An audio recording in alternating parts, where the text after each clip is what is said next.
Bismillahirrahmanirrahim. Innal hamdalillah nahmaduhu wa nasta'inuhu wa nastahdi wa nastaghfiruh. Wa na'udzu billahi min shururi anfusina wa min sayyiati a'malina. Man yahdihillahu fala mudilla lahu wa man yudlil fala hadiya lahu. Asyhadu an la ilaha illallah wahdahu la syarika lah wa asyhadu anna Muhammadan 'abduhu wa rasuluh. Allahumma salli wa sallim ala abdika wa rasulika Muhammad wa ala alihi wa sahbihi ajma'in wa ba'd. Muslimin dan muslimat, para pelajar sekalian, alhamdulillah kita teruskan perbincangan kita dalam kitab Hikayatun Fiqhiyatun. Hikayat fiqh. Perbincangan kita dalam siri yang ke-39, iaitu masalah kisah para sahabat rasa satu persoalan yang timbul di kalangan mereka tentang qasar salat. Tentang qasar salat. Kisahnya begini. Tengok dalam hadis. Hadis ini dikeluarkan oleh Imam Muslim dan lain-lain ulama hadis. An Ya'la bin Umayyah, as-sahabi Ya'la bin Umayyah radhiyallahu anhu qala. Ya'la kata, aku terfikir tentang qasar solat. Adakah kita boleh teruskan qasar solat ini ataupun qasar solat ni waktu takut je, waktu kita takut saja. Qala, kemudian aku pergi tanya Sayyidina Umar ibn al-Khattab radhiyallahu anhu, al-Khalifah. Qultu li Umar, Allah SWT sebut dalam Quran, laisa alaikum junahun an taqsuru minas salah. Laisa alaikum junahun an taqsuru minas salati in khiftum an yaftinakumul ladhina kafaru.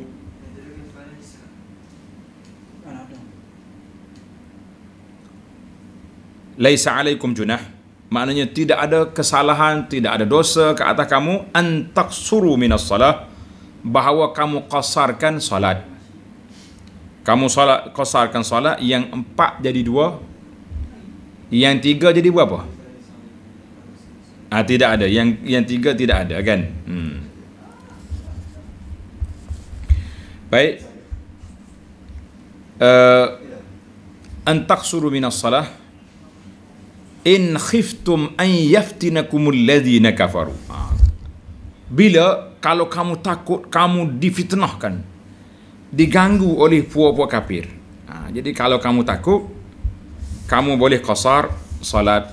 Tengok ayat ini dalam surah An-Nisa, suratu An-Nisa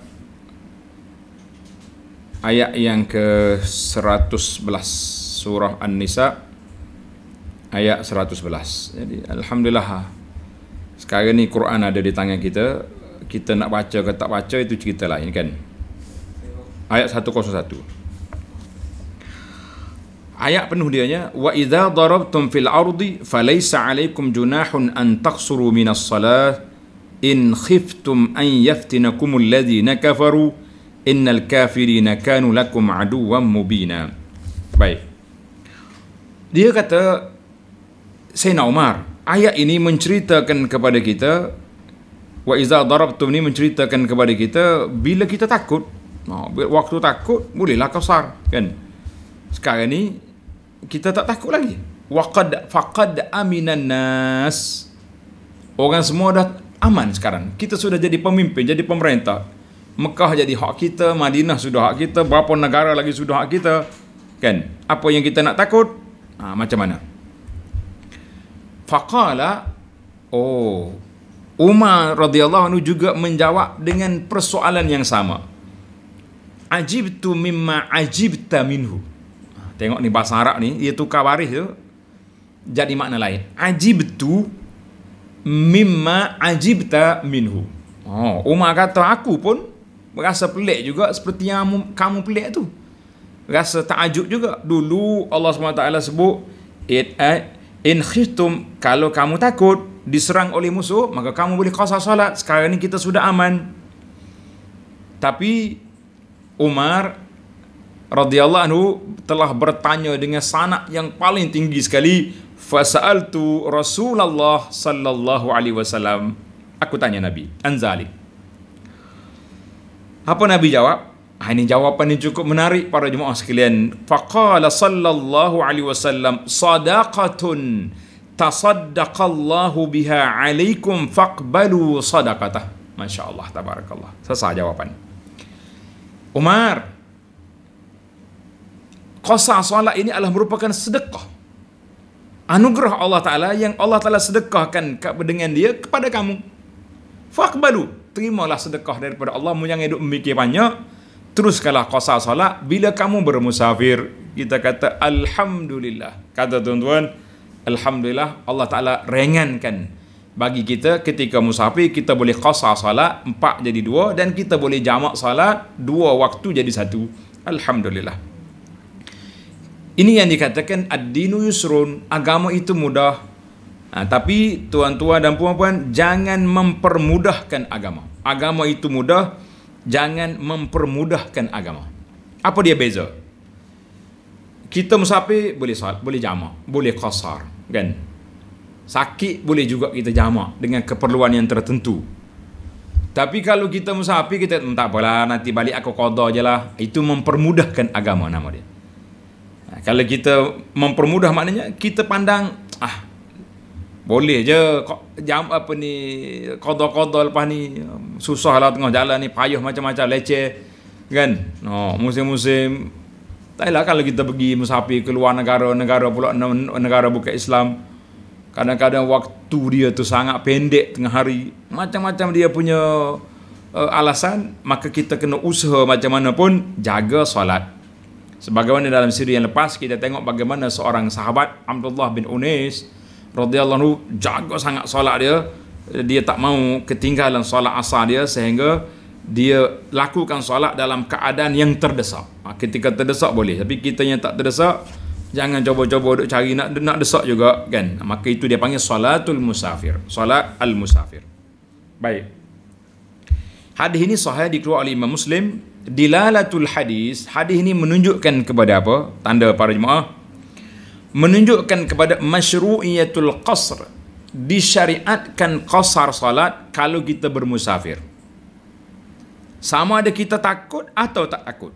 Tak ada lagi dah. Tak timbul lagi isu takut ke tak takut. Sebab dalam ayat ini, in khiftum, kalau kamu takut. Tapi bila Nabi SAW menjelaskan bahawa sadaqatun, kita kata alhamdulillah, itu sedekah yang Allah anugerahkan kepada kita. Faqbalu, Nabi kata terima sedekah. Jadi ada setengah orang ni dia kata tak selesa lah saya ni ustaz, solat 2 je, baik kita solat. La ya akhi, agama din, hadza din. Agama itu tak boleh dengan suka-suka, kita ikut perasaan kita rasa nak buat, kita berapa. La, agama ini ittiba'. Ittiba' apa? Ittiba'ud dalil wa tamassuk bis sunnah. Agama ini kita ikut dalil dan berpegang dengan sunnah yang diajar oleh Nabi sallallahu alaihi wasallam. Hadza huwa din. Adapun dalam isu keduniaan, silalah. Saya rasa oleh kerana ana ingat waktu mula-mula selepas kita dilanda banjir dulu, ada sahabat-sahabat datang ke sini. Buat mari plan rumah macam di Denmark ke mana negara yang banyak air tu? Apa negara? Yang rumah dia selalu naik air. Apa nama ni? Negara orang putih. Dia mari model, dia kata ustaz, pondok ustaz ni kita letak pelapung bawah tong. Mana kalau air naik, dia naik tinggi. Habis saya kata kalau air buat lari, aku nak pergi kutip mana dah. Habis dia kering air, orang telefon ustaz, pondok Sungai Durian, pondok awak ada kat Kuala Kerai sebuah, ada kat Macang sebuah, ada Kota Baru 5 buah, macam mana aku nak tarik? Kita kata tak usah duduk reka-reka lah, kita buat macam biasa. Tempat yang rendah kita angkat tiang tinggi, jangan duduk cari pelampung. Ya, baik. Dia negara dia tu mungkin Norway ke apa negara, wallahualam terlupa saya. Yang pentingnya negara ni air dia naik, dan memang rumah dia kena buat rumah pelapung. Macam kita lah rumah kat sungai tu, kan? Rumah orang atas sungai, rumah rakit. Macam gitu keadaan. Baiklah para jemaah sekalian, yang penting dalam agama kita kena berpegang dengan dalil dan mengikut sunnah Nabi sallallahu alaihi wasallam. Dalam bab keduniaan kita boleh fikir dengan otak kita, Allah Taala tidak marah. Allah Ta'ala tidak larang kecuali benda yang memudaratkan kita. Macam budak-budak naik, orang buat motor 2 tayar, dia jalan 1 tayar. Itu bukan fikir itu. Nama dia bahasa budak nak main. Baiklah para jemaah sekalian. Hadis ini menunjukkan kepada solat dikasarkan apabila kita musafir. Takut ke aman, sama je. Yang penting cukup syarat. InsyaAllah syarat-syarat dia kita akan huraikan nanti sekadar yang masa yang ada. Sekadar masa yang ada, kita kata Alhamdulillah. Minal mawdu'ati lati tusar, di antara isu yang dibangkitkan, ditimbulkan dalam 10 perkara daripada kisah ini, yang pertama kita nak mengenali sahabat yang bernama Ya'la bin Umayyah. Ya'la bin Umayyah At-Tamimi Al-Makki. Wa qad yunsabu ila ummihi. Kadang-kadang dia guna nama mak dia, Ibnu Munyah. Dia panggil Ya'la bin Munyah, bukan bin Umayyah. Ada kata Munyah tu jaddatu, nenek dia sebelah bapa. Dan Ya'la ni halifan li Quraisy, orang ni dia telah mengikat setia dengan Quraisy. Ikat setia dengan Quraisy, mana rapat sangat. Dia masuk Islam bila Yaumal Fathi, lewat dah masuk Islam pada tahun yang ke-8 pembukaan kota Mekah. Kita kena ingatlah para jemaah sekalian, orang yang masuk Islam awal sebelum hijrah satu kategori. Orang yang masuk Islam sebelum pertukaran kiblat satu kumpulan. Orang yang masuk Islam sebelum Hudaybiyah satu kumpulan. Orang Islam ba'dal fathi berbeza. Sebab waktu tu Islam sudah menguasai Mekah. Masuk Islam pada waktu itu tidaklah menambahkan kekuatan seperti bertambahnya kekuatan waktu kita sedang lemah. Tapi hero-hero yang penglima-penglima macam Khalid bin Walid masuk Islam selepas Hudaybiyah. Nah, tapi value dia tinggi sebab dia memang panglima, memang ketua terus tentera Quraisy. Jadi bila dia berpihak kepada kita, kesan dia besar. Kita kata Alhamdulillah. Maka Ya'la ni masuk Islam, wa hasuna islamuhu, dan Islamnya sangat mantap. Dia lepas dia masuk Islam, terus dia ikut Nabi pergi ke Taif, kepung puak-puak Taif, Hawazin, dan juga dalam peperangan Tabuk. Dia dalam hadis yang dia riwayat lebih kurang 20 hadis. Wa hadithuhu fi sahihain. Alhamdulillah. Ketika pemerintah Sayyidina Abu Bakar, Ya'la telah dilantik oleh Abu Bakar menjadi di Halawan untuk memerangi golongan Riddah, golongan yang murtad. Kemudian Sayyidina Umar lantik dia pergi ke Yaman. Kemudian sampai khabar, orang report kepada Sayyidina Umar, Ya'la ini dia ambil satu kawasan tanah untuk dijadikan tempat ternakan hayawan dia. Maka Umar bagi arahan supaya dia mari ke Madinah daripada Yaman masyian ala rijlaihi, jalan kaki, tak boleh naik kenderaan. Allahu Akbar. Sayyidina Umar ni punya tegas, dia kata uqubatan lahu, kerana nak apa, sebagai satu hukuman ke atas dia ketua, dia ambil tanah kerajaan Humma. Humma ni dipanggil apa ni, mana bukan Humma, Hima, tempat padang ragut, maaf. Mana dia ambil padang ragut untuk dia. Maka Sayyidina Umar nak jatuh hukuman dia, panggil dia ke Madinah jalan kaki. Famasya khamsa ayyam, Allahu Akbar. Ya Allah, berjalan kaki 5 hari atau 6 hari. Dia sampai satu tempat nama dia Sa'dah, dekat Yaman, sempadan Saudi tu. Fabalaghahu, sampai khabar Sayyidina Umar telah wafat. Farakiba, dia pun naik unta, naik kenderaan dia, jalan balik ke Madinah. Sebab yang mengarahkan dia jalan kaki Sayyidina Umar sudah mati, bermakna pemerintahan Sayyidina Umar sudah berakhir di situ. Dia tak langgar apa ni SOP, tapi Umar sudah tidak ada, dia pun naik kenderaan balik ke Madinah. Farakiba hatta qadima ala Utsman, dia mari jumpa dengan Sayyidina Utsman, fasta'malahu alal janat. Sayyidina Utsman lantik pula dia pergi jadi governor di Janat. Maknanya dia Ya'la ni memang orang hebat lah kira. Daripada Sayyidina Abu Bakar lantik dia, Umar lantik dia, Utsman lantik dia. Kemudian sampai khabar balaghahu, orang nak bunuh Sayyidina Utsman, aqbala liyansurahu. Dia balik ke Madinah nak benda Sayyidina Utsman. Maka dia pergi bersama dengan Az-Zubair, Aisyah wa Talha, dan dia telah anfaqa amwalan. Dia sendiri ni orang kaya rupanya. Patut dia ada pada ragut tadi. dia ada harta yang banyak, dia telah menafkahkan harta dia untuk tentera Islam, kama yunfiqul muluk, seperti raja-raja, maharaja yang memberi nafkah kepada tentera-tentera dia. Allah. Ada yang mengatakan dialah yang beri unta kepada Aisyah dalam peperangan Jamal dan lain-lain kumpulan, dan dia akhir kali dia setelah berlakunya fitnah itu Ya'la mengundurkan diri daripada siasah, daripada politik pentadbiran, dan dia balik ke Mekah, duduk beribadat di sana. Masya Allah, tabarakallah. I'tazala siasah wal khilaf. Mana dia tak mau lagi politik, tak mau lagi khilaf di antara apa yang berlaku di antara Ali dengan Muawiyah di kalangan sahabat, maka dia menyendiri balik Mekah, duduk ibadat di sana, sebab tak tahu nak pergi, dia nak bela siapa? Ali sahabat, yang ni pun sahabat, baik aku duduk diam. Thumma aqbala ala sya'nihi, dia berduduk di Mekah. Dan Ya'la ni kana min aghniya'is sahabati wa asqiyaihim. Dengar ni, Ya'la ni orang yang kaya di antara sahabat yang kaya dan sangat pemurah. Kita ni kalau kaya saja ramah, hak pemurah itu lain cerita. Dah, ada orang yang kaya pemurah, kita kata Masya Allah, ni'mah. Wa kana yufti di Makkah, dan dia tak pergi dah tak masuk campur benda-benda lain, maka dia tumpukan kepada majlis ilmu di Mekah hingga dia jadi mufti di Mekah.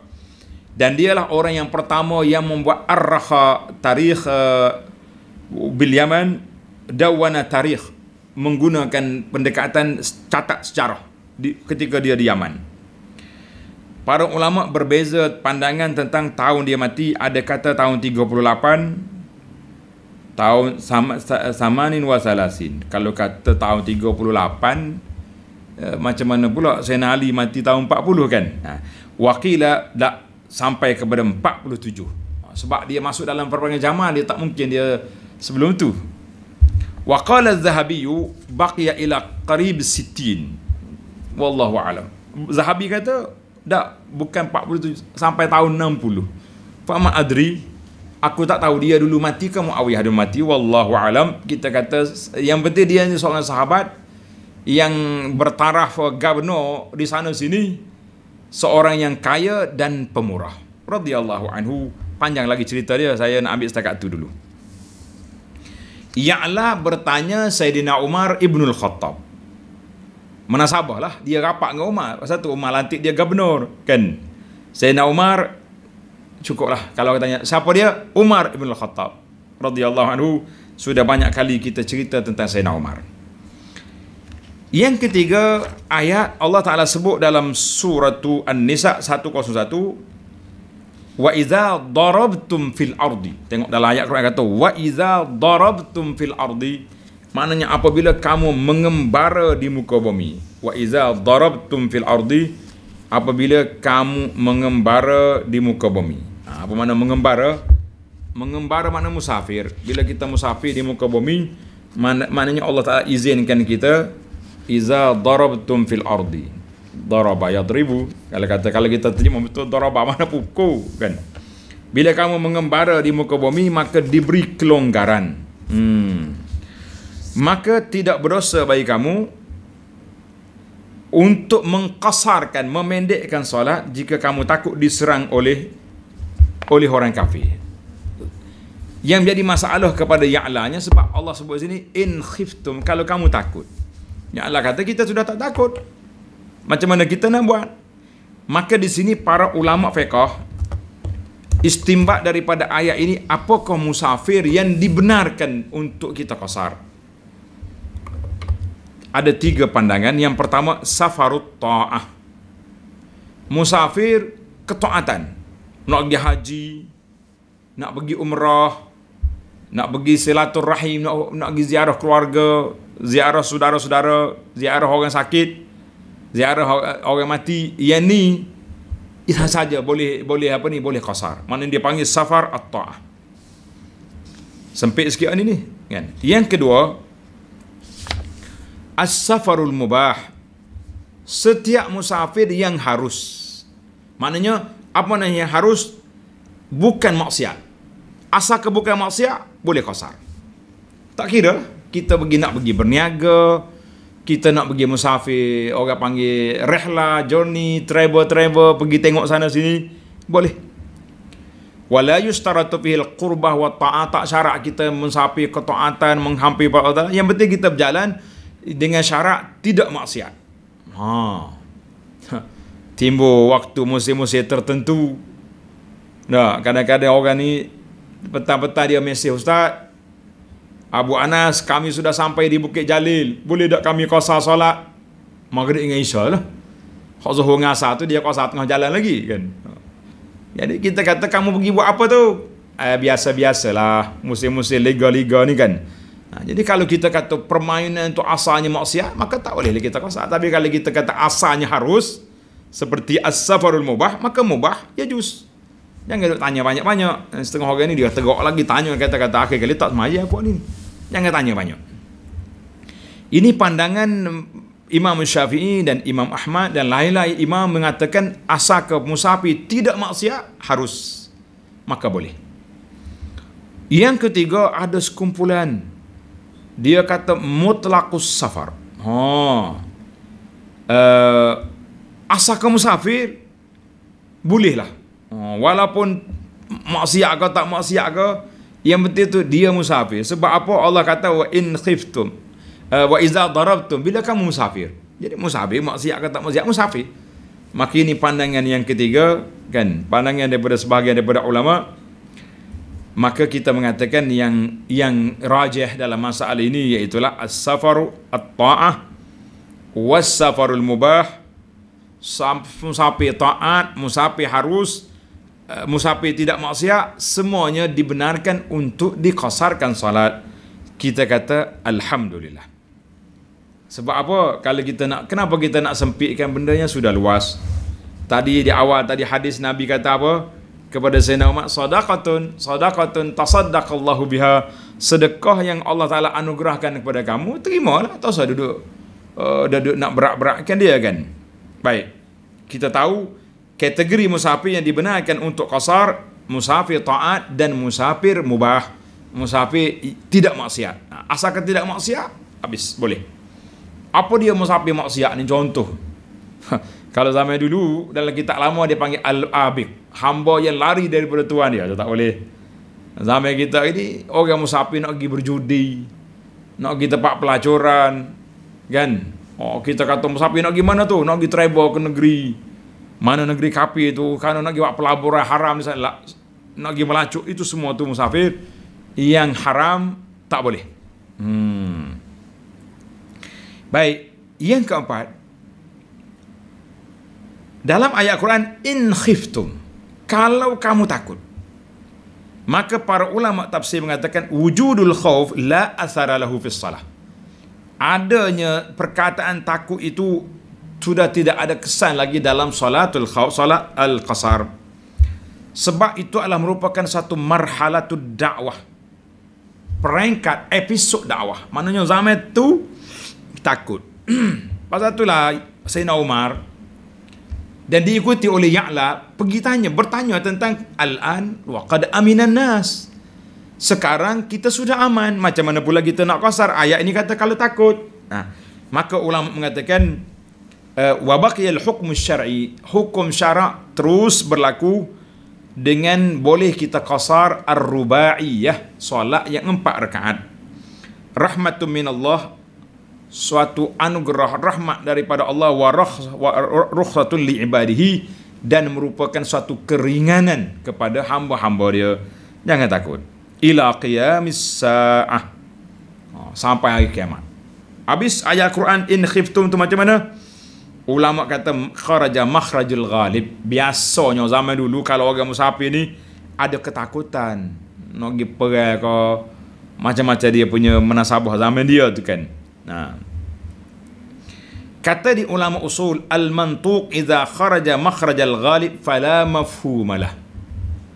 Suatu perkataan nas apabila dia ambil secara kebiasaannya, biasa macam tu, maka dia la mafhumalahu, maka kita tak boleh nak faham sebaliknya. Maknanya kalau tidak aman, kalau tak takut, tak boleh kau salah.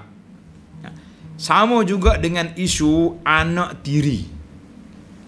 wa rabaibukum allati fi hujurikum min nisaikum. Anak-anak tiri kamu yang kamu jaga daripada isteri kamu. Contohnya seorang ni nama Mamat. Mamat ni kahwin dengan, kita kata apa, Esah. Mamat kahwin dengan Esah. Esah tu janda, sudah ada anak. Anak perempuan dia, kan? Dia panggil Rabibah. Bila nikah dengan ayah dia jadi Rabibah. Maknanya anak tu belum lagi jadi, dia digezet sebagai anak tiri dia selagi budak tu tidak dijaga oleh ayah dia. Mana fi hujurikum, mana dijaga. Baik, kalau budak tu sudah tua, jaga apa lagi? Ini dia panggil la mafhum lahu. Maka kata di para ulama, tak semesti kita jaga anak dia. Asalkan seorang mamak ni sudah kahwin dengan Esau, dia sudah duduk berkesedudukan dua tu, tidur sekali, maka dia sudah menjadi suami isteri dan anak dia sudah jadi rabibah, anak tiri. Itu mana ini daripada ilmu usul. Kita nak bincang tajuk ni dengan in khiftum, kalau kamu takut. Alhamdulillah. Baik, timbul lagi persoalan tentang ma hukumul qasru fi salah. Apakah hukum qasar? Bila kita musafir, kita wajib kena qasar ke boleh pilih? Nak qasar boleh, nak tamam boleh. Ini timbul persoalan. Jadi ada setengah ulama mengatakan al-wujub. Oh, tak boleh. Siapa dia solat 4 rakaat zuhur dalam musafir, dosa. Kenapa? Sebab Nabi SAW beritahu Allah sedekah. Mu tak mau terima sedekah, kita ni kalau orang mari bawa hadiah pada kita, tiba-tiba kita tak terima, rasa hati ke tidak? Oi, apa sombong ni. Aku beli hadiah comel-comel, molek-molek, bui ke dia, tak mau terima. Sebab itulah kita bila orang bagi hadiah, mahal ke, murah ke, comel ke, lawa ke, uduh ke, kena ambil dengan muka senyum. Allah, Masya Allah, terima kasihlah, ingat gak ke saya dah. Walaupun kecil-kecil kan, kita kadang-kadang kita pergi travel luar negeri dah. Orang tua-tua kita pergi Mekah pun beli tasbih, walaupun tasbih tu made in China kan, dekat kedai kampung kita pun ada jual, tapi sebagai tanda. Maka mereka mengatakan siapa tak mau qasar, bermakna orang ni tak sudi menerima sedekah Tuhan. Masa tu dia kata wajib.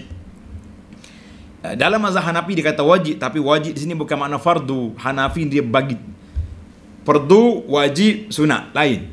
Kita mazhab Syafi'i lah, fardu dengan wajib sama, kecuali dalam bab haji. Fardu, rukun dengan wajib berbeza. Dalam bab haji, dalam bab solat sama. Ingat baik, dalam perbincangan kita dalam fiqh Syafi'i, ana dah hurai panjang dalam kitab kita dulu, Muniyatul Musalli, kita dah huraikan dalam masalah ni. Baik, tuan-tuan boleh tengok dalam kitab ni, Muniyatul Musalli. Pandangan yang kedua, Malikiyah, ulama Maliki kata sunat muakkad. Maknanya elok benarlah kita ambil. Sebab apa? Nabi SAW bila dia musafir, qasar. Ulama kita mazhab Syafi'i kata innal qasra jaizun, qasar tu harus. Wahwa afdal. Ingat boleh. Harus, tetapi qasar lebih afdal daripada kita solat sempurna. Wa in atamma la ya'sam. Kalau kita sempurna tak berdosa, dengan syarat kita tidak ikut imam muqim. Kalau kita nak qasar, kita sampai di masjid, orang di masjid nak solat zuhur, kita musafir, patut kita boleh qasar kan? Tapi oleh kerana bila kita ikut imam muqim, maka menjadi kewajipan kepada kita mesti solat tamam. Tak boleh lagi solat 2 rakaat. Ustaz, alhamdulillah kebetulan kita masuk masjid, imam sedang solat, sedang tahiyat awal. Maknanya dia bangun nanti, kita join dia 2 rakaat. Dia rakaat yang ketiga 4, kita rakaat qasar 1 2, kita bagi salam dengan imam, boleh ke tak boleh? Tak boleh. Lesh tak boleh? Ingat boleh. Bila kita ikut imam, bermakna kita telah turun level kita kepada darjat muqim. Saya sempat 1 rakaat je dengan imam. Imam bagi salam, saya kena tambah berapa? 3. Bukan tambah satu. Itu kena faham. Maka dalam fiqh Syafi'i kata al-qasru afdal. Walaupun harus, tetapi qasar itu lebih afdal. Qasar lebih baik, lebih afdal. Sebab apa? Ittiba' as-sunnah. Kita ikut sunnah itu lebih baik. Adapun masafatul qasri, jarak kita nak qasar tu jauh mana? Ada yang mengatakan masiratu yaumin wa lailah, perjalanan satu hari satu malam. Ada yang mengatakan berapa farsah. Zaman kita hari ni dia kira kilometer. Kilometer senang. Nah, dalam kitab kita, dalam kitab fiqh manhaji, tuan-tuan kena ingat, al-fiqhul manhaji pun ada. Dalam kitab Allahumma salli ala Muhammad ni, saya baca ni kitab Al-Mu'tamad pun kita dah bahas panjang dulu. Jarak dianya para ulama mengatakan selepas 80 km. Ada kata 81, ada kata 89. Tengok dalam kitab fiqh manhaji, 89 km. Maknanya kita mesti jarak yang jauh. Tapi zaman kita hari ni, tuan-tuan kena ingat, zaman kita hari ni 90 kilo, 100 kilo, kita nak panggil musafir pun malu, kan? Ada orang duduk di kampung saya ni, Kuala Kerai, bekerja di Gua Musang. Sini ke Gua Musang 120 kilo, dia pulang pagi pukul 5 balik maghrib. Kita kata macam mana kita nak kira? Sebab itulah masalah qasar tak qasar ni, al-masafah, kita tengok. Ini ada setengah orang ni dia putar belit dah. Contohnya kita kata saya Kuala Kerai Kota Baru 70 kilo. Tak cukup lagi lah, kita nak 90. Dia apa pusing? Dia pusing daripada KB, dia pergi ke pantai PCB Pangkalan Cepor, dia pusing sana ni. Tengok dalam meter kereta dia sudah naik 90 kilo, 100 kilo, kita kata lah, dia nak masafah strict gitu. Kalau masafah pusing-pusing gini, puak-puak Grab, Food Panda, apa lagi yang duduk musim kuat ni, Uber, boleh qasar lah pok ni, kan? Walaupun dalam bandar kita tak kira macam dia nak masafah, jarak, bukan pusing-pusing melilau gitu, straight gitu. Biar ada 90 kilo tu terus, barulah kita panggil sampai marhalah. Ni ada setengah orang ni katanya dia musim, lepas tu dia tengok meta kereta dia, cukup. Kita kata lah, ya akhi, tidak cukup itu. Maka dengan itu, orang yang musafir travel sungguh, bukannya jenis Uber, jenis teksi tempatan dalam bandar ni, Grab dia panggil apa ni, cab ni, domestik bandar lah, tak kira itu. Nak orang hop jalan tayar, kita kata kapten kawal terbang, dia terbang jauh-jauh pergi, driver bas, pemandu lori, jauh-jauh dia, hari-hari dia duduk kerja musafir. Jadi kita kata dia musafir lah dia, walaupun dia hidup atas kereta dia, sebab jarak dia Kota Baru Kuala Lumpur sudah hampir 400 kilo lebih. Jadi kita kata orang ni kira orang musafir. Dia boleh musafir, dia boleh jamak dalam perjalanan ni, bila dia balik rumah tak ada lah. Terpotong lah dia. Baik. Kemudian yang ke-8, yabda'al musafir, orang musafir boleh mula qasar bila dia telah meninggalkan kampung dia. Jangan solat di rumah dia, jangan. Ni ada setengah orang dia kata, ustaz, saya nak musafir ni, sebab tu saya semayah lalu rumah sana, payah nak berhenti tengah jalan, leceh anak kecil macam-macam. Kita kata la ya akhi, wa idza darabtum fil ardi, bila kamu bermusafir di rumah, kita belum musafir, kita baru nak musafir, tak tahu lagi pergi ke tak pergi. Kita nak musafir, tiba-tiba ngantuk, tidur 2 jam baru sedar, buat bekal, macam mana? Tak kira. Jadi syarat dia mesti keluar daripada daerah dia. Dia kata kalau zaman dulu, dia kata al-qasrul balad. Zaman dulu setiap kawasan tu ada pagar, kan? Ada pagar kota dia panggil. Keluar kota tu boleh. Zaman kita ini keluar daerah lah, kita kata. Macam kita kata sini taman perumahan ni, keluar sini pergi ke mukim lain, insya-Allah kita sudah boleh mula qasar. Timbul lagi soalan, banyak soalan ni sebenarnya, tapi masa kita tidak sesuai. Ini hikayat je, cerita je ni. Dalam kitab fiqh manhaji kata, kalau dah azan, kita tak boleh, kalau kita nak berjalan juga, orang dah azan, maka kita tak boleh lagi qasar. Tapi alhamdulillah dalam kitab Fiqh Al-Mu'tamad, tuan tu tengok kitab Al-Mu'tamad yang saya baca ni, kitab Al-Mu'tamad ni alhamdulillah dalam sama-sama pengarang fiqh Syafi'i di orang Syam belaka, tapi berbeza sikit pandangan dan saya pilih yang ni. Dia kata lah, bila walaupun orang azan Zuhur tapi kita nak bertolak pukul 2.30 tengah hari, kita tak solat lagi. Jangan solat. Kita ambil wuduk siap-siap, kita naik kereta pergi sampai ke tengah jalan, kita berhenti, kita solat Zuhur qasar dan boleh jamak takdim sekali dengan asar. Kita kata alhamdulillah nikmat. Itu panggil permulaan qasar. Baik, lama mana kita boleh qasar? Kata di para ulama, kalau sekiranya kita pergi satu tempat jangkaan tak tahu bila nak selesai, contohnya kita pergi mungkin 3 hari, mungkin 5 hari, mungkin kita pergi, kita tanya berapa hari, bila agak-agak boleh siap ni? Tak ada, sekejap je, 3-4 hari beres lah. Kita pun tunggu. 3 hari tak siap, 4 tak siap, 5 tak siap. Jadi dalam fiqh Syafi'i kata kita boleh tunggu sampai 18 hari boleh qasar. Qasar 18 hari. Dan ada juga ulama kata selagi tak siap tunggu je berapa lama pun. Jadi kita janganlah boros sangat, kita ambil lah sekadar 18 hari. Tetapi ingat, sekiranya kita nak berhenti satu tempat memang confirm, maka para ulama katakan tak boleh lebih daripada 4 hari. Tak termasuk hari kita sampai dengan hari kita keluar. 4 hari je boleh. Maknanya kita sampai di sini, di pondok ni pada hari Isnin, kan? Hari ni kita hari Selasa, Rabu, Khamis, Jumaat, hari Sabtu kita nak keluar. 4 hari. Dia kata boleh lagi. La tazid, jangan lebih daripada 4 hari. Ini di antara kekeliruan yang timbul. Anda duk perhati tengok sebahagian daripada makcik-makcik yang belajar fiqh sikit-sikit ni, bila dia pergi rumah anak dia, nak pergi lama mana tu? Seminggu rumah anak. Mana seminggu sudah lebih daripada 4 hari, kan? Habis? Tak apa, ustaz kata 3 hari tu boleh qasar lagi, 4 tak boleh. Jadi duduk 3 hari rumah anak dia tu, dia qasar.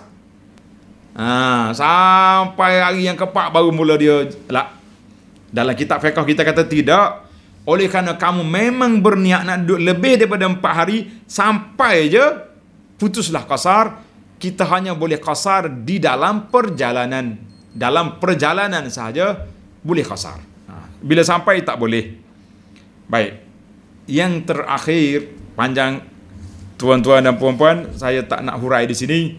Tuan-tuan boleh tengok 2 kitab yang saya hurai panjang. Yang pertama kitab Al-Fiqhul Manhaji, dalam bab solat musafir, beberapa siri kuliah. Kemudian yang panjang lagi dalam kitab kita ni, Al-Mu'tamad. Ni kitab Al-Mu'tamad fil Fiqh Syafi'i ni, kan, bahasa Arab saya baca ni terjemahan dia. Walaupun terjemahan yang versi ni saya nak bagi tip sikit lah. Versi ni sangat banyak salah cetak yang agak fatal, yang agak berat sikit. Tertinggal tu putus kadang-kadang 5 baris tak ada, kadang-kadang dia jatuh jangan tidak. Yang pentingnya kalau nak baca kitab ni saja, dinasihatkan tidak baca kecuali kena ada teks asal yang Arab. Kalau tidak, lagi makna. Tuan-tuan boleh tengok dalam kitab ni, saya dah hurai, ataupun yang saya hurai dalam seminar-seminar, wacana-wacana kuliah kita khas tentang solat musafir, solat ketika terdesak dan macam-macam lagi. Alhamdulillah sudah ada. Baik, yang terakhir sekali, ketika kita solat musafir, adakah kita nak solat lagi qabliyah ba'diyah? Jawab di para ulama, apabila kita solat jamak, maka tidak ada lagi qabliyah dan ba'diyah. Tak ada lagi solat ba'diyah dan ba'imah. Satu orang solat qabliyah ba'diyah. Ibnu Umar tengok, dia kata, lau kuntu musabbihan la atmamtu salati. Kalau aku nak solat sunat, baik aku sembahyang jamak, baik aku solat betul 4 rakaat. Itu maksudnya tidak berlaku demikian. Dan dia telah menyebut bahawa dia mengikut Rasulullah sallallahu alaihi wasallam dalam perjalanan musafir. Sayyidina Abu Bakar, Sayyidina Umar, Sayyidina Uthman lam yazidu ala rak'ataini. Mereka tak lebih daripada 2 rakaat je salat, yang 4 jadi 2 rakaat. Boleh ke tidak kita solat Solat sunat. Maaf. Solat sunat. Naam. Boleh solat sunat. Contohnya yang tidak ditinggalkan, dia panggil solat sunat witir, solat sunat 2 rakaat fajar. Itu dia panggil di antara solat yang tidak ditinggal oleh Nabi sallallahu alaihi wasallam. Baik. Tu sahabat-sahabat tengok Nabi kita solat atas kenderaan. Dalam siri yang lepas kita dah bincang kan, waktu Nabi pergi ke satu peperangan tu. Nabi kita solat atas kenderaan. Dalam perjalanan dia solat. Dia tunduk, rokok, sujud, yumi'u imaan dengan isyarat kepala aja. Maka di sini kata di para ulama, ya tatawwa'una fis safari, maka boleh kita solat sunat dalam musafir, lebih-lebih lagi solat malam kita duduk berjalan. Cuma yang timbul isunya solat rawatib, qabliyah, ba'diyah, kerana kita jamak, kita dah jamak, macam mana kita nak ada celah tu? Wallahu alam. Ada juga dalam kitab fiqh kita kata boleh je jamak. Kita solat qabliyah tak apalah, qabliyah zuhur kan, belum lagi jamak. Yang ba'diyah zuhur, kalau kita solat sunat ba'diyah, kita tak boleh nak jamak dengan asar, sudah terputus. Habis kita semayang asar dulu, lepas asar baru kita pergi qada ba'diyah zuhur. Kita kata wallahu alam, ikut sunnah lah lebih baik. Nabi kita sallallahu alaihi wasallam lam yusabbih bainahuma. Nabi kita tidak lagi solat sunat ba'diyah setelah Nabi sallallahu alaihi wasallam melakukan solat jamak. Kita kata wallahu alam. Itu jelah secara ringkas. Saya syorkan para jemaah tengok balik dalam syarah kita kepada fiqh manhaji dan kitab-kitab fiqh al-mu'tamad dan kitab-kitab lain yang telah saya huraikan, dan termasuklah kitab Muniyatul Musalli dan juga lain-lain kitab. Wallahu a'lam. Tamatlah perbincangan kita siri yang ke-39. Wa sallallahu ala nabiyyina Muhammad wa ala alihi wa sahbihi ajma'in. Walhamdulillahi rabbil alamin. InsyaAllah tadi qasar jamak, kita tengok dalam siri yang berikutnya insyaAllah. Assalamualaikum.